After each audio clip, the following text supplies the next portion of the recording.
Cinema has been breaking new ground for over 130 years, with each decade providing its own sense of charm and reinvigoration to the form.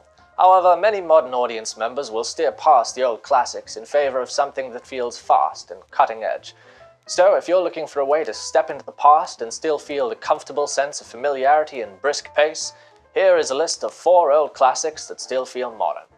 The only rules here are that the film has to be black and white, over 60 years old, and with a sharp sensibility that keeps even the most AI slop-infested audience members on their toes. First, we have 1, 2, 3 by Billy Wilder. A powerhouse of a picture written with the intention of making the most fast-paced film possible, and it succeeds even when compared to the more modern pictures. Talking fast and walking faster, this story of a chaotic day at an advertising agency grows madder each second. And if you want to laugh, or perhaps to break a sweat, this is the film for you. And for those of you who want less talking and more rock and roll, you can spend a day with the Beatles in Richard Lester's A Hard Day's Night.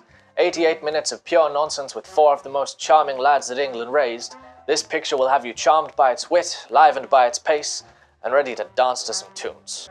Now, if you haven't a taste for laughter, allow me to introduce you to a picture that will have you shuddering from the braces to the brogues.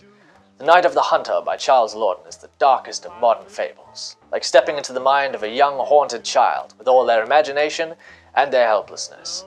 With German expressionist-inspired images and a truly ghastly villain, this film will give you a thrill that very few in any time period can offer. For our final picture, we skip a pond and a foot to find ourselves in Italian cinema, the pioneers of the neo-realist movement showing life in all of its poor details.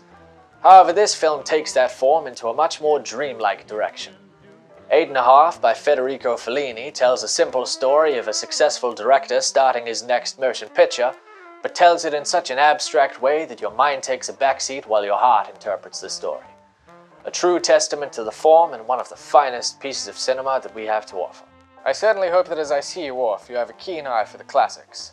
If it's a familiar step to take or a new one entirely, do step into the silver worlds of yesteryear. And until I see you in Technicolor, cheerio.